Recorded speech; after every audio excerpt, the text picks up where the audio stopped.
Hello, so I found this really cool plugin, and he made it that you can use your Android camera or iOS camera in your Godot project. So you would just install the plugin like how you install any other plugin, and then afterwards you would go into project settings, plugins, enable it. Now before we actually start using this plugin, we're gonna have to do a bit of setup on our Android export to make sure it actually works. We're gonna go to project export, and then here we're gonna turn on use Godot build. Then at the bottom we're gonna go until we find the camera, enable that too, and close. Then we're gonna go to project, then install Android build template. We're gonna click install. Now that everything is set up, we can actually start using the plugin. So we can add a node, and we're gonna have to add the native camera. And this is my scene right now. We have a start camera button, a stop camera button, a rotation on like how much we should like rotate the camera frame, and then an options button where it's going to show the available cameras on the phone, and you can select it and then click start camera to use it, which is going to appear. So we're going to go to our script, and I'm going to reference the camera stuff first. Let's also reference the options button, and let's reference the texture rec. We have to make two variables, var cameras, which is a dictionary, which is going to have a string, and camera info, which is a thing in the plugin script, which is empty right now. Then camera texture, which is null. Let's click on our native camera node and connect the two signals. We need to connect the frame available signal, and we need to connect the camera permission granted and denied signals. Now on the frame available, we're going to do var image, which is equal to the a info dot get image. Then if the image is not empty, we're gonna call deferred update texture, which will pass on the image parameter. And this is a function we have to make, so let me just make it right under it. Function update texture, which we got the image. And here we gotta check if the camera texture doesn't exist, we're gonna make it, and then we're gonna set the texture rec. We're gonna set the texture rec to that image we just made. Else, if the image does exist, we're gonna say camera texture dot update image. That's that function done. Now let's go make a function called get camera. Now let's make a variable called camera array. We're gonna get the native camera, and we're gonna just call the dot get all cameras. Now we're gonna make a for loop.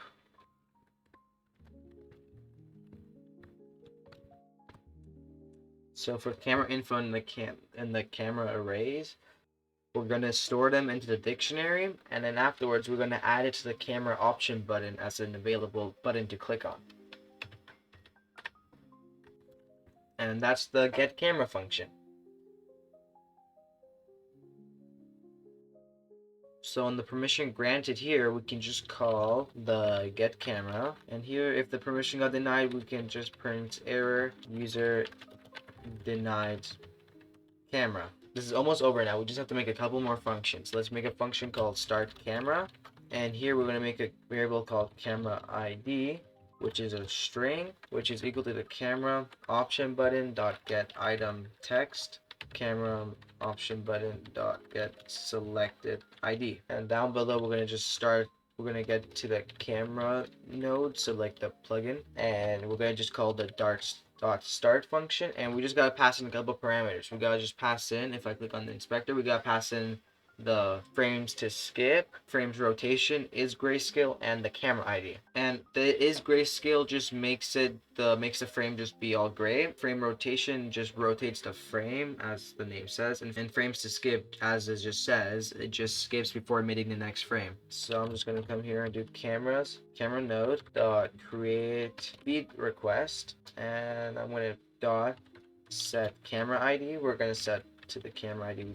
the variable we just made, dot set rotation, which, let me go up here and let's reference the slider, and here we're going to just do the integer of h slider dot value, and dot set grayscale, I'm just going to set default, and dot set frames to skip, I'm going to set it at 0 because I want to show you guys the real-time camera.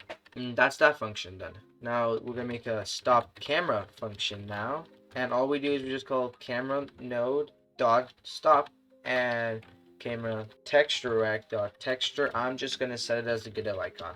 And then lastly, we gotta do camera texture is equal to null. Now let's make a function ready, and we're just gonna say await get tree dot process frame, and if camera node dot ask camera permission, get the cameras, else we're just going to request the permissions, and that's our function ready done. And let's just connect the two buttons I have here: the start camera signal, so button pressed, and the stop camera button pressed. Here all we do is we just say on the start camera we call the start camera function, and on the stop camera press we're going to just call the stop camera function. And I'm also going to connect the signal from the H slider from the value change, so I can just update my slider value label here. Connect your phone to your computer and make sure to have USB debugging on. There's videos on YouTube on how to like set up one-click deploy for Godot. But once you have it all set up, so now if I click on remote deploy, Google Pixel 7, which is my phone, we're gonna wait for the build.